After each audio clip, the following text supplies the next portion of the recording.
All right, so this is Alice. Alice has been around. You guys saw a training in the background of it. But really, what I want to understand is Alice is not sequential, okay? So alert when something's happening, and then you have options like locking down or countering or evacuating.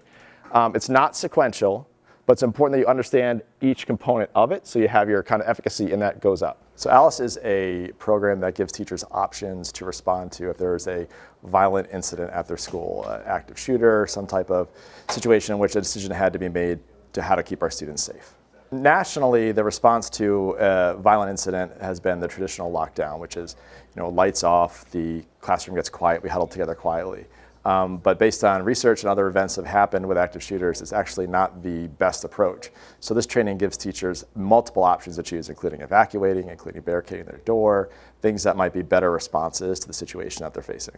Even though it's hard to think about and it's not something you want to think about, just like we do tornado drills and we do fire drills, we just want to make sure that we have thought through different situations that could come up and that we're making sure that the teachers as the leaders in the classroom know what our options are, but also that we can help our students to know what kinds of things they would do. And with the lower grades, it's really mainly just following the teacher's directions on what they give you, just like they would in a fire drill or an earthquake drill. But I think really just being informed, I think that's powerful and really beneficial for everyone. Every year it's always on our minds. Our number one thing is how do we keep these kids safe? And especially with everything we've been hearing in the news, this is just a very empowering experience for teachers, is just having those options, having that confidence of if something were to happen, I can keep these kids safe. We're the largest elementary school in the county this year, and this is a program that I've rolled out when I was a principal in Northern Virginia, and we rolled it out there in a more urban setting, but the conditions are the same. So we're looking at what choices would empower our teachers to be able to have safe outcomes for our students, and we're happy to be the pilot school to show we can successfully have this model at the county and then spread to our other elementary schools, middle schools, and high schools.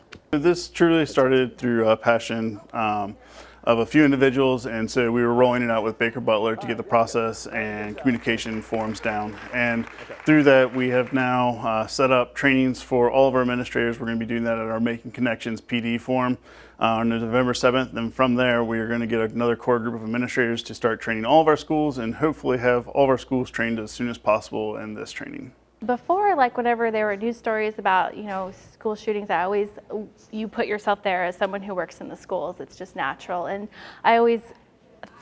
we were just always taught the traditional lockdown, and it just didn't seem right. You're just basically waiting.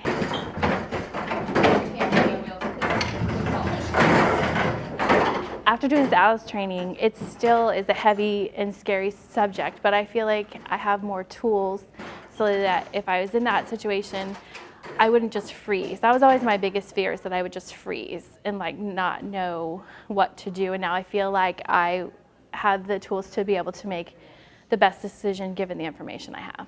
I found it really, really empowering because we talked a lot about different options that we have as opposed to the old model, which was just to lock down in your room, stay quiet, and hope for the best. And so it felt really really empowering and really helpful to have options, have training, have discussions, and to really kind of get to think through what would work best in different situations. After the incidents in Uvalde, we had several students with sleepless nights, lots of anxiety, and we don't know what level they're hearing at home. Some of them are seeing things on TV, some of them parents are telling them or hiding it from them, but we just have to reassure the kids that our number one job every time you step through these doors is to keep you safe. And we are going through trainings and we are doing everything in our power to do that for you.